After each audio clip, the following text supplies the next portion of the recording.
तो आप लोग जानते हो कि हमारे बीच में वृंदा शर्मा जी कांग्रेस की प्रत्याशी हमारे मध्य में पहुंची हैं और आप लोग एक चुनाव का माहौल है, हर कोई अपनी दावेदारी पेश कर रहा है। लेकिन मेरा व्यक्तिगत इस समूह का मानना ये है कि अगर जींद का विकास कोई कर सकता है तो सिर्फ और सिर्फ वृंदा शर्मा जी कर सकती है, क्योंकि एक ईमानदार नेत्री है, एक अच्छी छवि है, पढ़े लिखे इंसान है और इन्होंने इलेक्शन से पहले की अगर मैं बात बताऊं तो जो जिससे हमारी समाज की नींव रखी जाती है, विद्यालय के स्तर से, स्कूल के प्रारंभ से अनेक विद्यार्थियों को फ्री शिक्षा देने का ये काम करते हैं। अगर कोई पढ़ने लिखने वाला बच्चा, साथियों आपको नॉलेज के लिए बता दूं, अगर इनसे आगे बोलता है कि मैं किसी प्रकार से फाइनेंशियली मजबूत नहीं हूं, तो वहां पर शर्मा जी सबसे उनके लिए आगे रहते हैं। और अपने हरियाणा के अंदर जो सबसे प्रथम स्थान जिस बच्चे ने प्राप्त किया था उसका श्रेय भी शर्मा जियों को जाता है, क्योंकि वो बच्चा भी शर्मा जियों के स्कूल से था। अगर आप सभी लोग चाहते हैं कि कोई हमारी जींद की आवाज बनके हमारी मांग विधानसभा में जोर शोर से उठाए, तो कांग्रेस पार्टी से मैं बोलना चाहता हूं कि सिर्फ और सिर्फ अगर जींद का विकास हम चाहते हैं तो सिर्फ वृंदा शर्मा को ही टिकट देकर के विकास का प्रयास किया जा सकता है। और हमारे बीच में पहुंचे हुए सभी से, शर्मा जियों से मैं अनुरोध करूंगा कि एक बार वो अपने विचार सभी के सामने रखें। आदरणीय शर्मा जी। मान व सम्मान के यहाँ उपस्थित सभी आदरणीय हमारे साथियों, माननीय नौजवान साथियों और मेरे साथ आई बेटी वृंदा तथा यहाँ श्री, सबसे पहले मैं धन्यवाद करना चाहूँगा जिन्होंने इतनी भारी संख्या में सभी नौजवान साथियों को और हमारे हम उम्र साथियों को यहाँ इकट्ठा करने का कार्य किया। श्री फूल कुमार शर्मा जी, श्री शिव कुमार शर्मा जी और अभी जो आपके सामने बोल रहे थे श्री रामकेश शर्मा जी, इनका भी मैं धन्यवाद करना चाहूँगा जो जींद जिले की बात को बखूबी रखना जानते हैं। और इनके साथ साथ श्री विनोद रंधावा जी और सभी आदरणीय हमारे यहाँ बैठे श्री ईश्वर शर्मा जी, कृष्ण दत्त मेरे बड़े भाई साहब। आज चुनाव का दौर है और चुनाव के दौर के दौरान जो बातें चलती हैं, हर एक आदमी चाहता है कि मुझे टिकट मिले, मैं कामयाब होकर दिखाऊंगा। लेकिन हमारा साथियों पिछले 5-6 वर्षों से अभियान चल रहा है, भाई हमें खुद कामयाब नहीं होना, जींद जिले के नौजवानों को कामयाब करना है। वो कामयाबी कैसे मिले? आप याद करो, जींद जिला सबसे पहले जो जिला बने थे 7 उनमें से एक है, लेकिन ये जिला बहुत ही पिछड़ चुका है। जींद जिले के लिए हमारी पहली मांग है, जींद जिले में इंडस्ट्री आनी चाहिए, उद्योग धंधे आने चाहिए, औद्योगिक हब बनना चाहिए, SEZ आना चाहिए ताकि हमारे नौजवानों को रोजगार मिल सके। हमारे जो नौजवान ये गुड़गांव, फरीदाबाद, बल्लभगढ़, नोएडा अगर जाते हैं तो भाई वहां बचता कुछ नहीं है। 30-40 हजार में 20-30 हजार तो मकान का किराया हो जाता है, माँ बाप से दूर। तो हमारे नौजवान इस प्रकार से बहुत पिछड़ते जा रहे हैं। ये दौड़ लगी हुई है आज हर एक की पैसा कमाने की भी, आजीविका कमाने की भी, अपने क्षेत्र को आगे बढ़ाने के लिए। तो हमारी पहली मांग है कि यहाँ जींद जिले को औद्योगिक नगरी घोषित किया जाए और ताकि हमारे नौजवानों को रोजगार मिल सके। हम ये नहीं गांव गांव गली घूम के जा रहे हैं। अभी दीपक बावरिया जी जो आए थे, श्रीमती गीता भुक्कल जी जो आए थे, पहले मंत्री रहे हैं, उनको भी यह ज्ञापन हमने दिया। उन्होंने कहा कि अगर ये उद्योग धंधे आ जाते हैं तो 1 लाख लोगों को जींद जिले के अंदर रोजगार मिल जाएगा। दूसरा, इसके साथ साथ राष्ट्रीय स्तर के पर्यटन क्षेत्र हो, राष्ट्रीय स्तर का चिड़ियाघर हो, इस तरह की जो मांगे हमारी पिछले 5-6 साल से हम उठा रहे हैं। और सबसे ज्यादा तो आज मैं नौजवान साथियों का, सभी हमारे भाइयों का धन्यवाद करना चाहूंगा, कितनी भारी संख्या में फूल कुमार जी और शिव कुमार जी की आवाज पर आप यहाँ उपस्थित हुए हैं। नहीं तो मैं असली आपको बताऊं, ज्यादातर तो वृंदा के साथ बहन बेटियों की एक लाइन लगी हुई है। अभी हमें स्क्रीनिंग कमेटी के अंदर वहां बुलाया परसों, तो वहां भी कहने लगे इतना जनसैलाब, इतने गांव वाइज इतनी महिलाएं इकट्ठी हो रही है। आज भी अभी दुर्गा कॉलोनी में था, हर बहन बेटी ने बोले में पहली बार एक मौका मिलेगा हमारी बहन बेटी को, चाहे जींद विधानसभा चाहे जुलाना विधानसभा हो, आज तक कोई भी हमारी महिला कोई हमारी बहन बेटी नहीं जीती।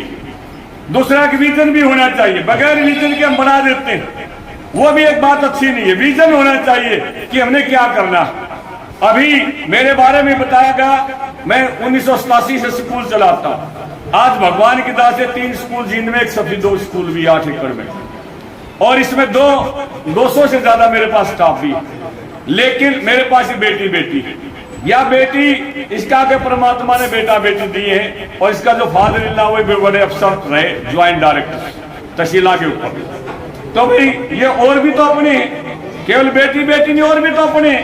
जब तक हमारी जींद जिले की जमीन में यहाँ उद्योग धंधे नहीं आएंगे, इंडस्ट्रियां नहीं आएंगी, पर्यटन क्षेत्र नहीं होंगे, यहाँ राष्ट्रीय स्तर का जू नहीं होगा, तो यहाँ बच्चों का गुजारा होना बड़ा मुश्किल। तो इन्हीं बातों को लेकर के हम गांव गली घूम रहे, और अभी मौका आ गया टिकट, बिना ताकत के बिना पावर के कोई बात नहीं बनती।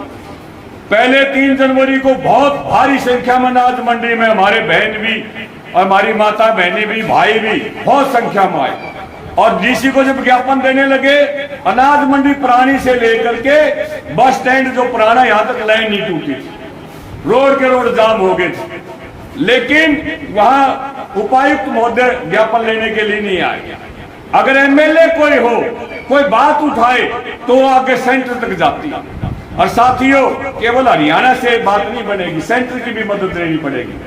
अगर ये आपकी बहन बेटी जीतती है, तो कोई भी काम लाना हो सेंटर से, कोई भी योजनाएं लानी हो, भाई सबसे आगे खड़े होंगे, साथ में आपको भी लेके साथ होंगे।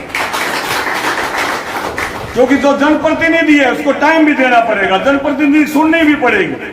तो वो जनप्रतिनिधि भी ऐसा बनाए जो हमारे नौजवानों की लड़ाई लड़ सके। और अब बात है टिकट की, मेन तो दावेदारी हमने भर दी है, और आपका साथ चाहिएगा, आपका सभी का सहयोग चाहिएगा। और जिस भारी संख्या में आप लोग इकट्ठे होने लग रहे हैं गांव में, शहर में, उसे उम्मीद है कि वृंदा को टिकट मिलने का रास्ता और आसान हो जाएगा।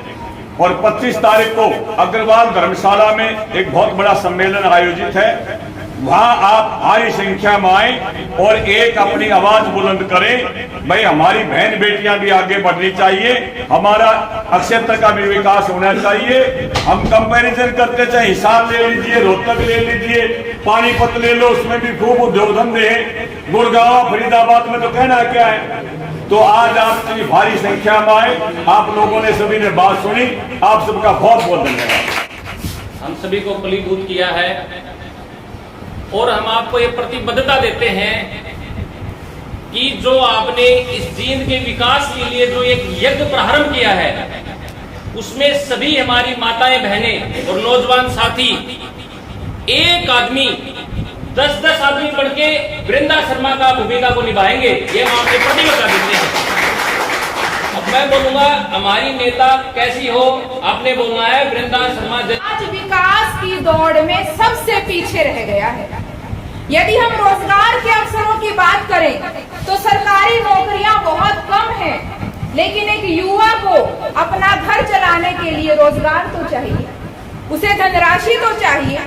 रोजगार मिलेगा कंपनियों के यहाँ आने से, इंडस्ट्रीज के यहाँ आने से। मैं एक बात आपके साथ शेयर करना चाहूंगी।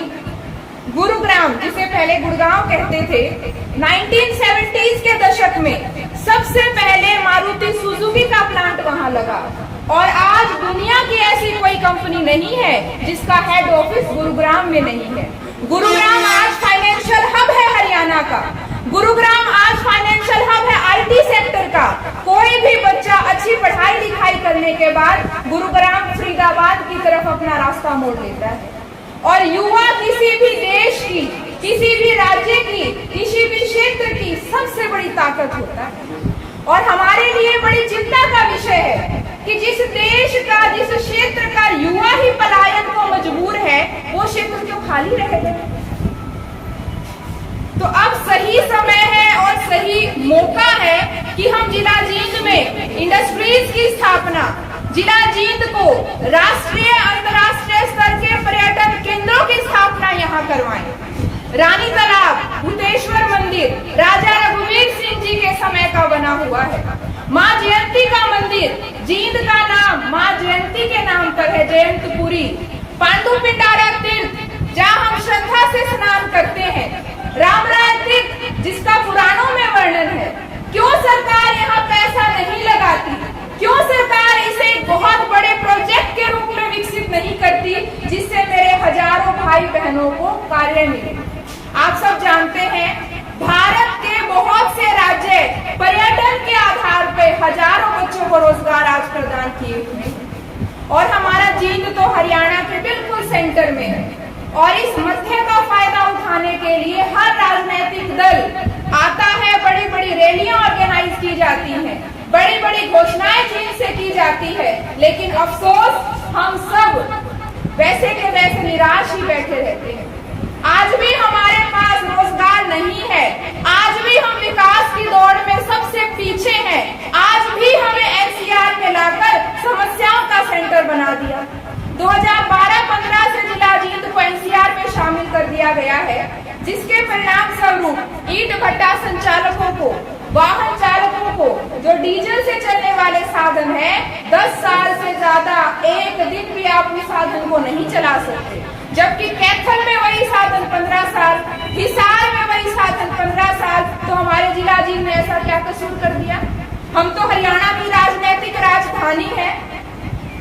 तो जी अब समय आ गया है हम सब संगठित हों, एक हों और बस एक ही नारा लगाएं, अब की बार जींद का विकास, अब की बार जींद का विकास, अब की बार जींद का विकास। वोट डालने का अधिकार संविधान ने हमें दिया है, लेकिन इस अधिकार का हम बढ़ चढ़ के प्रयोग करते हैं।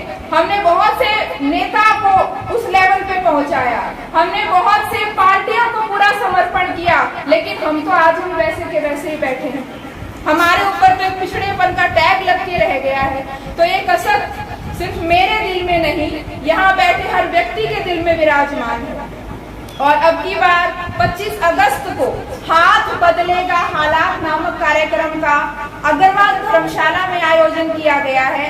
आप सब भी पूरे जोश के साथ बढ़ चढ़ के इस कार्यक्रम का एक बहुत अहम हिस्सा बने और जिला जींद को जो स्थान हम डिजर्व करते हैं, जिस गौरव को हमारी भूमि डिजर्व करती है, उस गौरवमय स्थान में सबसे आगे लाने में अपना सहयोग करें। आप सबसे बहुत समय दिया, आप सभी का हार्दिक आभार, धन्यवाद। और जो मान आपने मुझे दिया, जो आशीर्वाद आपने मुझे दिया, ये मेरा आपसे वादा है। यदि माँ भगवती ने, माँ दुर्गा ने मेरे सिर पे आशीर्वाद रखा तो आपके इस सम्मान को मैं कभी कम नहीं होने दूंगी। और जो आज आपने मुझे दिखाई है, जिस प्रकार मैं अपने कार्य क्षेत्र में दिन रात मेहनत करती हूँ, उसी प्रकार जिला जींद को राष्ट्रीय स्तर पर चमकाने के लिए मैं कोई कसर नहीं छोड़ूंगी।